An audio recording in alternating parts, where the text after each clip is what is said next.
You know the type.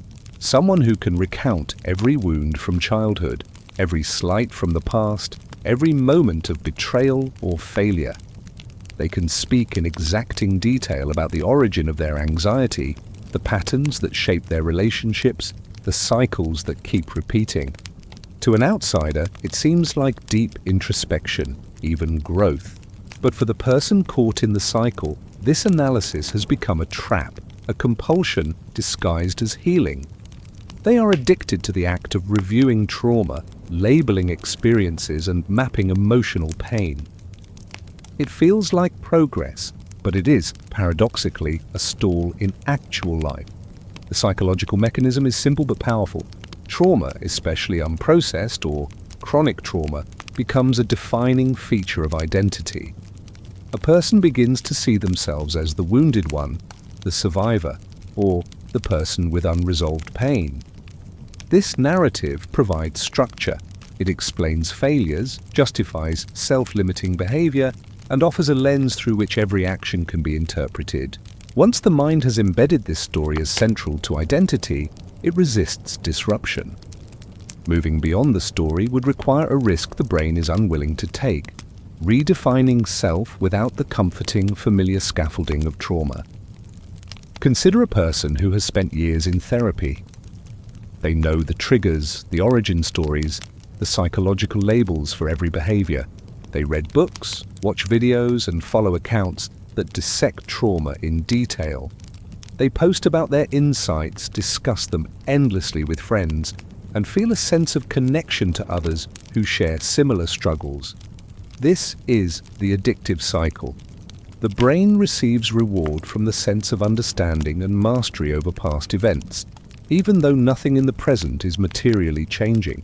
They feel intelligent, prepared, and morally upright, yet the accumulation of insight substitutes for real-world action. This dynamic also serves a protective function. Confronting trauma and integrating it requires vulnerability, risk, and engagement with life beyond the controlled environment of analysis. True recovery demands experimentation, failure, and exposure to unpredictable emotional outcomes. The brain, preferring predictability and safety, labels these experiences as threatening. The compulsion to heal through analysis alone keeps the individual safely within the boundaries of intellectual control. It is less risky to dissect the past than to navigate uncharted personal or relational territory. The consequences are subtle but severe. The individual may advance in their career, cultivate friendships, or even enter romantic relationships, yet the same stories of trauma replay internally, coloring interactions, justifying inaction, and preventing full emotional presence. Life becomes a series of vicarious experiences lived through memory and reflection, rather than immediate engagement. They know the theory of connection, the psychology of intimacy, but the practice, the messy, unpredictable act of living, is postponed indefinitely. Examples abound.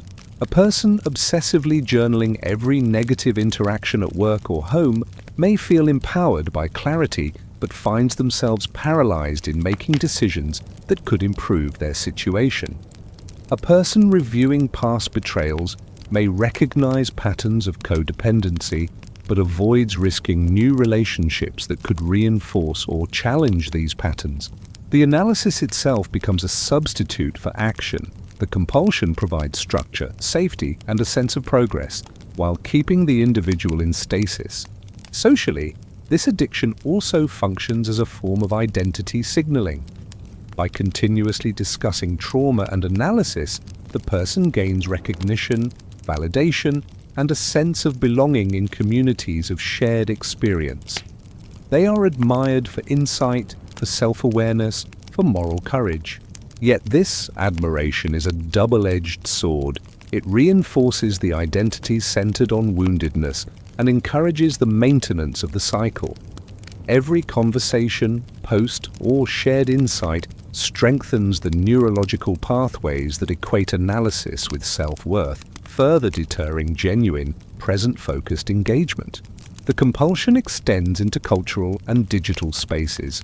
Social media offers endless opportunities to compare experiences, measure progress against peers, and seek validation for insight.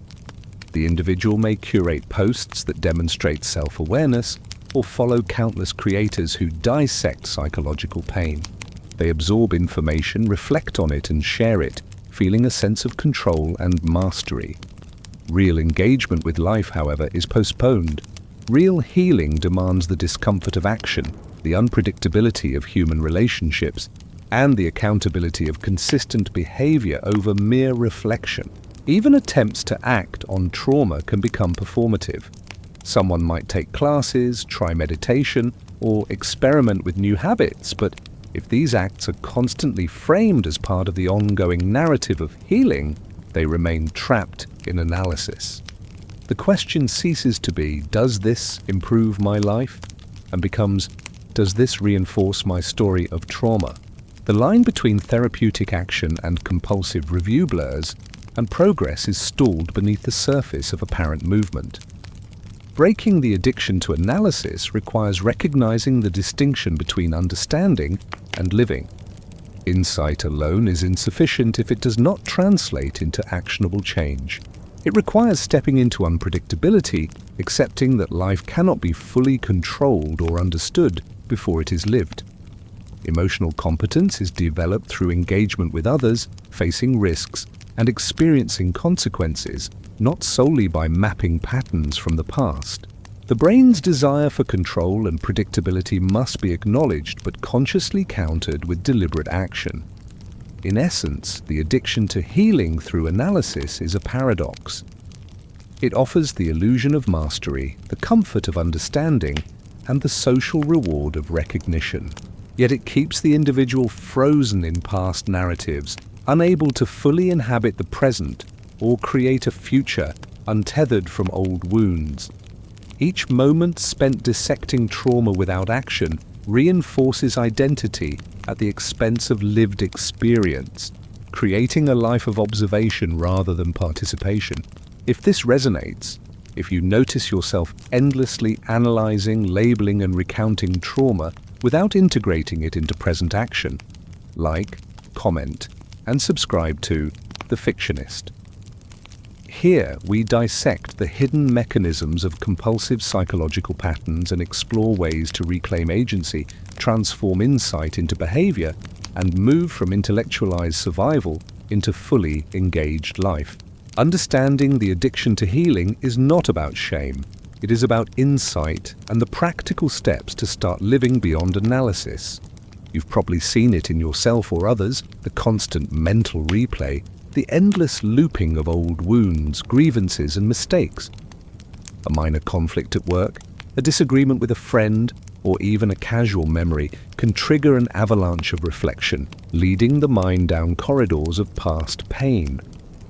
This is the perpetual rehearsal of trauma, and it is a hallmark of the addiction to healing. The individual becomes a curator of their own suffering, meticulously examining every interaction, every slight, every moment of vulnerability that once led to pain. Each replay feels productive. Each insight seems like progress. Yet in reality, it is a standstill, a way to remain tethered to the past while avoiding the complexity and unpredictability of the present. The psychological mechanism behind this rehearsal is identity fusion. When a person experiences trauma, particularly in formative years, the events are not stored as isolated incidents.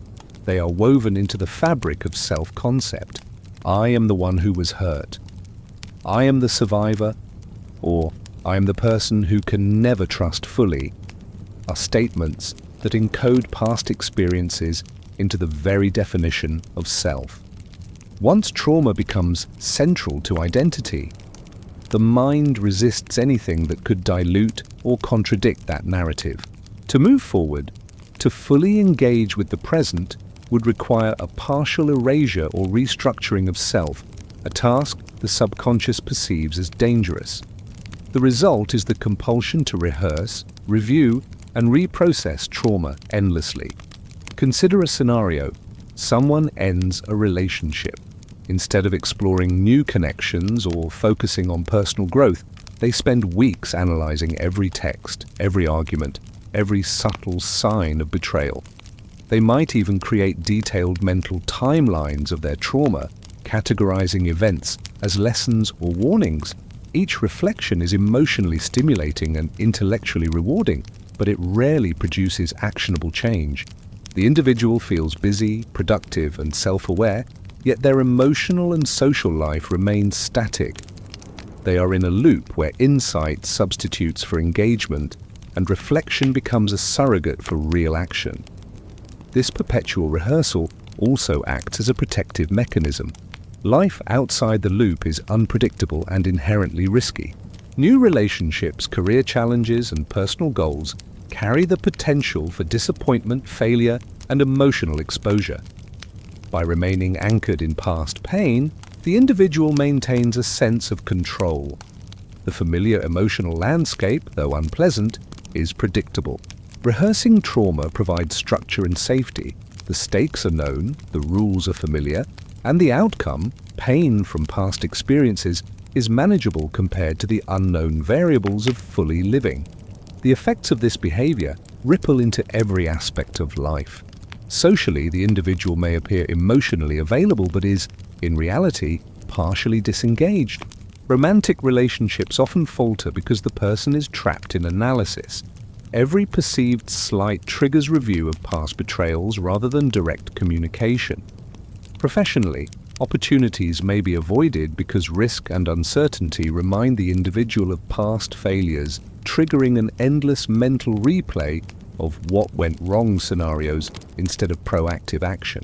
Even hobbies and creative pursuits can become stifled by this same compulsion.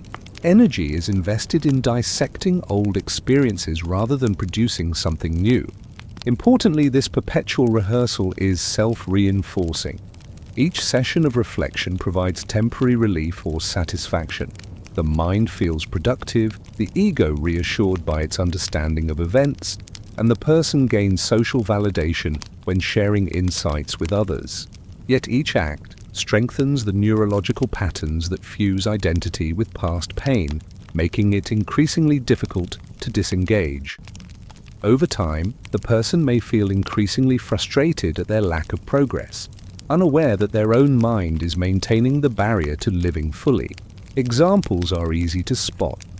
A person might spend hours revisiting old arguments with friends or family, imagining different responses or outcomes. They might write lengthy journal entries or social media posts analyzing their emotions and experiences in minute detail. They attend therapy sessions, reading books, or listening to podcasts about trauma, all while their daily life, the present, is left largely unattended. They are living vicariously through analysis rather than through action. The narrative of trauma becomes the main story, and the present moment, with all its potential and unpredictability, is relegated to background noise. Breaking free from this loop requires a conscious shift from the past to the present. The individual must recognize that insight without action is incomplete. They need to intentionally redirect mental energy from replaying events to engaging in life. Having meaningful conversations, taking risks in relationships or career, pursuing creative or physical projects, and allowing themselves to experience failure and joy without immediate interpretation or critique. The goal is not to forget the past, but to use understanding as a tool rather than a tether. This process is challenging because it asks the brain to relinquish a primary source of safety. The habitual rehearsal of trauma is familiar, comforting in its predictability, and neurologically ingrained. Engaging with the present requires accepting uncertainty, vulnerability, and the possibility of new emotional experiences that may not have clear patterns or predictable outcomes. Yet this is precisely the path to authentic living, where emotion is experienced, relationships are nurtured, and personal growth occurs. The perpetual rehearsal of pain is a powerful illustration of how well-intentioned behaviors can become self-limiting compulsions. By obsessing over the past, the individual protects themselves from immediate emotional risk, but at the cost of present engagement and future fulfillment. True healing is not about endlessly dissecting trauma. It is about integrating insight into action, stepping into uncertainty, and reclaiming agency in life. If this resonates and you notice yourself trapped in cycles of reflection and analysis, like, comment, and subscribe to The Fictionist. Here we explore the hidden mechanisms of compulsive psychological patterns, examining how insight can become a barrier and how conscious action can transform understanding into real lived experience. Shifting focus from the past to the present is not easy, but it is the key to breaking the cycle of perpetual rehearsal and reclaiming your life.